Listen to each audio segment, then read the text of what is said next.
56 million years ago, Earth got a really bad fever, one that lasted longer than all of human history.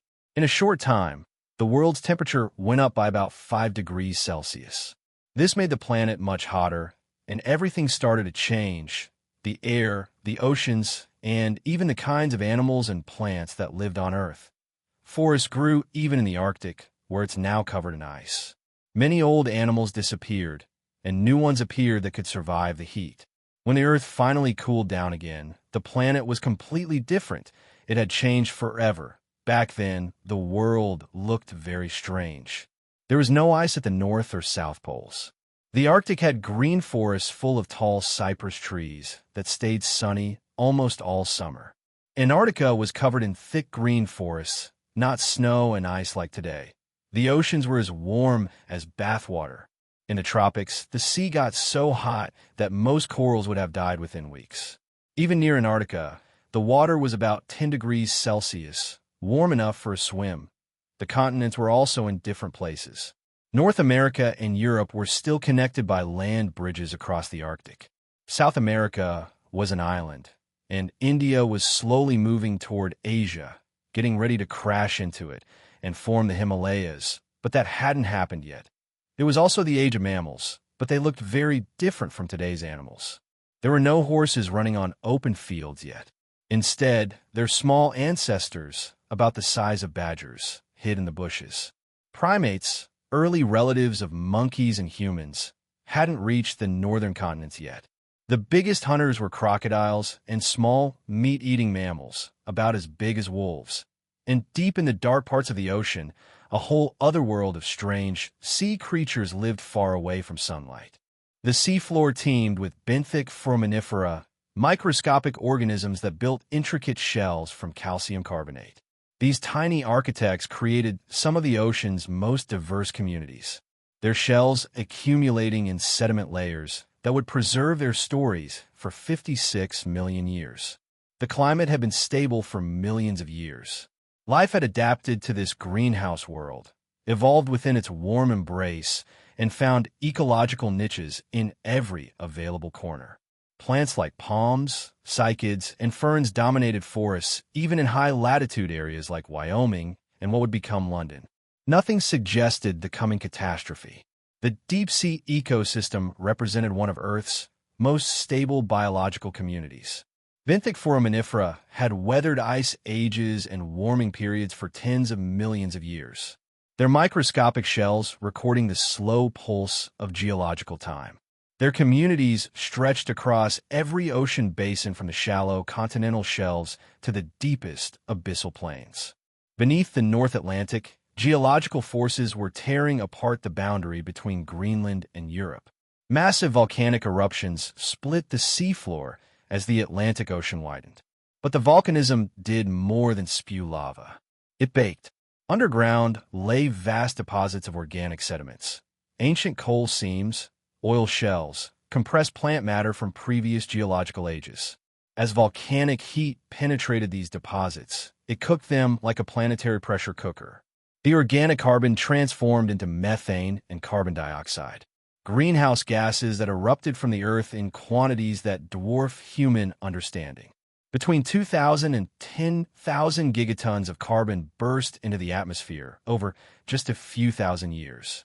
For comparison, humanity has released roughly 500 gigatons since the Industrial Revolution began.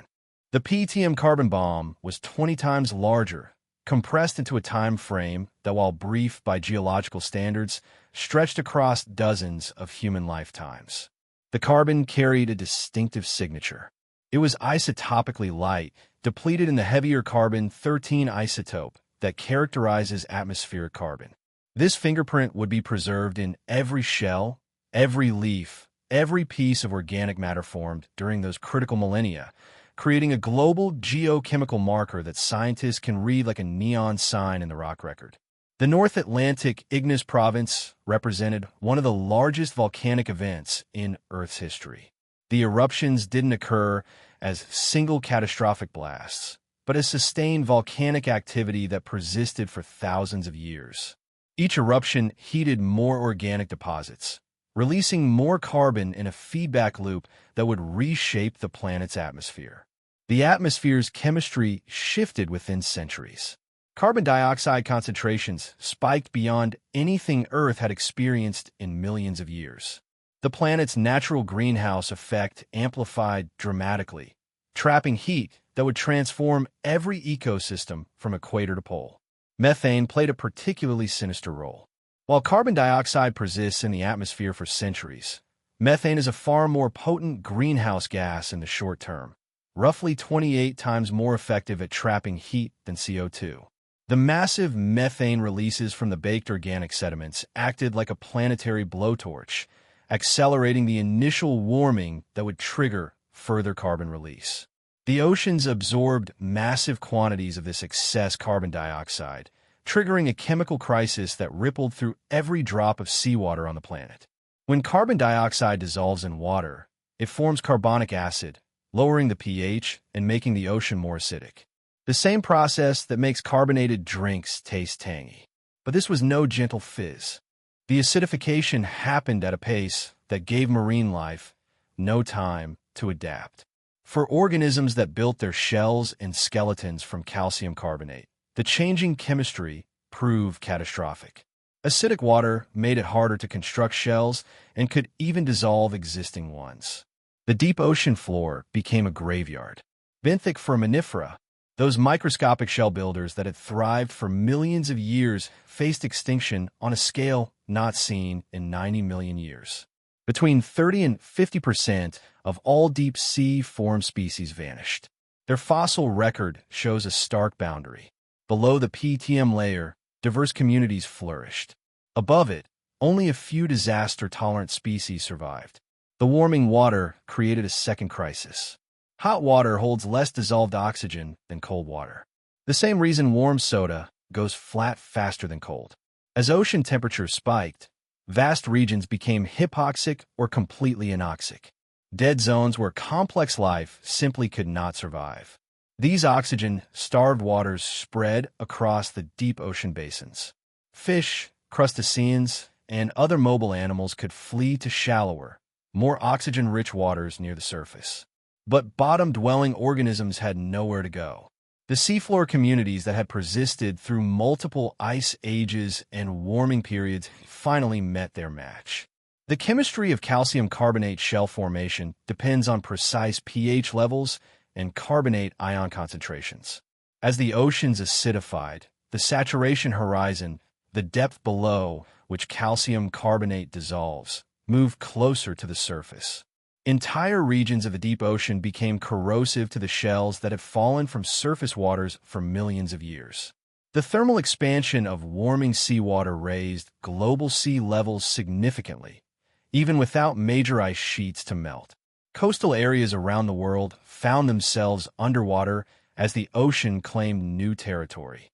The warmer water expanded like mercury in a thermometer, pushing sea levels meters higher than prep levels.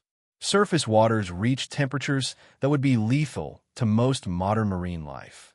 The tropical oceans became bathwater warm zones where few complex organisms could survive the thermal stress. Marine food webs collapsed as plankton communities reorganized around the few species that could tolerate the extreme conditions. On land, mammals faced a world transformed beyond recognition. The supercharged atmosphere created weather patterns more extreme than anything in their evolutionary experience. The hydrological cycle intensified, bringing torrential seasonal rains to some regions, while leaving others parched by prolonged droughts. Plant communities shifted and reorganized as species adapted to the new conditions or migrated toward more hospitable climates. Subtropical vegetation pushed toward the poles. The Arctic, already warm, became home to plants typically found in modern Florida or the Gulf Coast. For mammals, the heat posed a fundamental physiological challenge. Larger bodies retain heat more efficiently than smaller ones, an advantage in cold climates, but a liability when global temperatures spike by 5 degrees. Evolution responded with dramatic speed. The best documented case involves Cypher hippus, an early ancestor of horses. At the beginning of the patent, these proto-horses weighed about 12 kilograms, roughly the size of a small dog. Within 130,000 years, they had shrunk by 30% to just 4 kilograms, about the size of a house cat. This evolutionary dwarfism followed Bergmann's rule in reverse. While animals in colder climates tend to be larger to conserve heat, animals in hotter climates benefit from smaller bodies with higher surface area to volume ratios that shed heat more efficiently. Smaller bodies also required fewer resources, a crucial advantage when high carbon dioxide levels may have reduced the nutritional quality of plants. The shrinking wasn't permanent. As temperatures eventually cooled, Cypher-Hippies gradually regained its original size, demonstrating evolution's ability to track environmental changes in real time across relatively short geological timescales. Other mammal groups showed similar responses. Body sizes decreased across multiple lineages as natural selection favored individuals better adapted to heat stress. The fossil record from the Bighorn Basin in Wyoming shows this pattern repeated in different mammal families. A coordinated evolutionary response to planetary heating. The high CO2 atmosphere may have fundamentally altered plant nutrition. Elevated carbon dioxide levels can reduce protein content in plant tissues while increasing fiber and defensive compounds. This would have forced herbivorous mammals to process more food to meet their nutritional needs, making smaller, more efficient body sizes even more advantageous. The polar regions underwent the most dramatic metamorphosis. What had been cool, temperate forests became subtropical swamps virtually overnight in geological terms. Palm trees and crocodilians appeared in regions that today remain frozen year-round. This transformation turned the Arctic from a barrier into a bridge. For the first time, the ice-free polar regions created viable migration corridors connecting Asia, North America, and Europe. Mammals that had been isolated on separate continents suddenly found superhighways across the top of the world. 3 major groups of mammals made this transcontinental journey almost simultaneously, appearing in the fossil record of North America and Europe at precisely the same time as the PETM began. First came the primates, the earliest members of our own lineage, small lemurine creatures that would give rise to all later primate diversity. Aerodactyls followed close behind the eventoed ungulate that would eventually diversify into deer, camels, pigs, and hippos. Their cloven hooves would reshape terrestrial ecosystems across multiple continents. Pterodactyls completed the trio, odd-toed ungulate, including the ancestors of horses, rhinoceroses, and tapirs. These 3 groups would come to dominate mammalian life across the northern hemisphere. But their global spread began with a single moment when the Arctic ice melted and opened the world to wandering. The migration wasn't just about geography. It was about opportunity. The extreme climate had disrupted established ecosystems, clearing ecological niches and creating new possibilities for evolutionary experimentation. The mammals that successfully crossed the Arctic bridges found a world of open niches waiting to be filled. The Arctic Ocean during the PET resembled something like the modern Everglades or Louisiana Bays. Warm, humid, swampy environments with alligators basking under palm fronds. These conditions persisted year-round, eliminating the seasonal freeze that would normally halt Malian migration. Fossil evidence from Ellesmere Island in the Canadian Arctic reveals a remarkably diverse ecosystem during the PETM. Alligator fossils appear alongside remains of early primates, giant tortoises, and subtropical plants. This Arctic Eden provided abundant resources for migrating mammals and served as a staging ground for global dispersal. The land bridges themselves shifted with sea level changes and tectonic activity. At times, mammals could walk dry-shod from Asia to North America across Pangaea.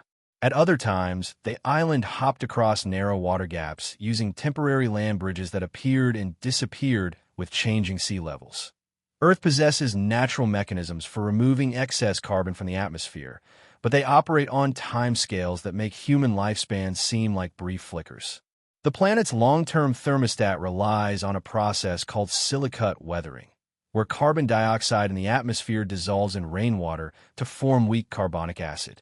This acid rain, much gentler than the term suggests, slowly dissolves silicate rocks on land. The chemical weathering releases ions, including bicarbonate, which wash into the oceans through rivers and streams. Marine organisms use these dissolved minerals to build their calcium carbonate shells and skeletons.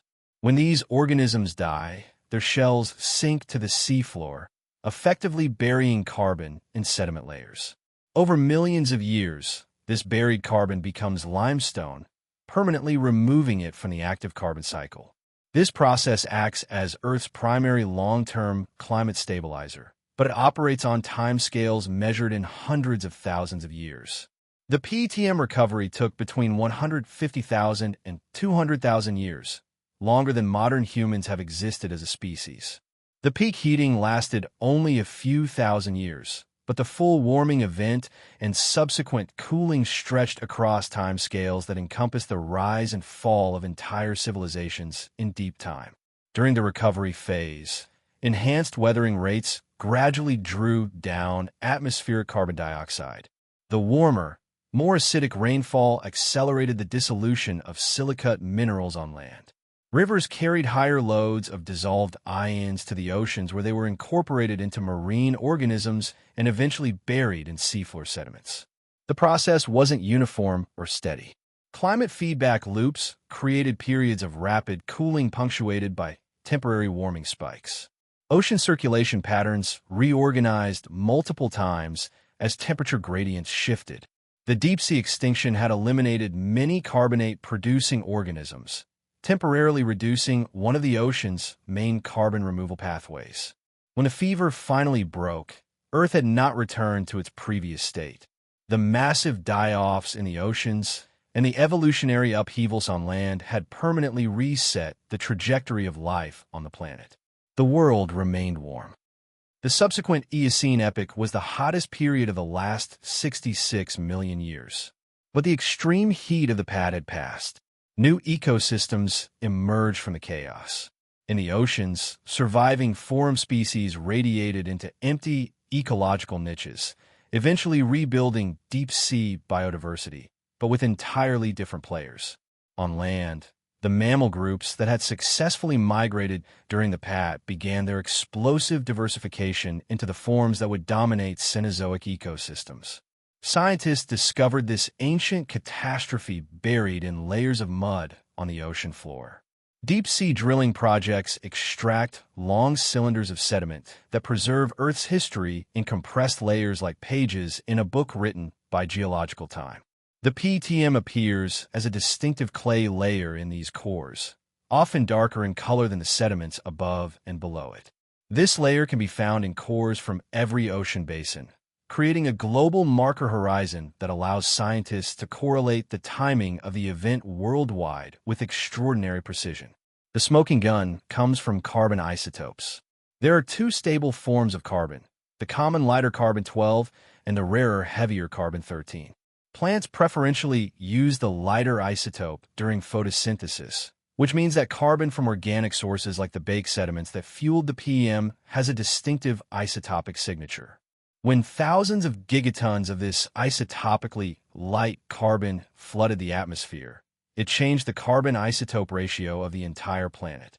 This signature shows up in the fossil shells of foraminifera in organic matter preserved in sediments and in any other carbon-bearing material that formed during the event. Scientists call this the carbon isotope excursion, a sharp negative spike in the carbon-13 ratio that serves as a global fingerprint for the PETM.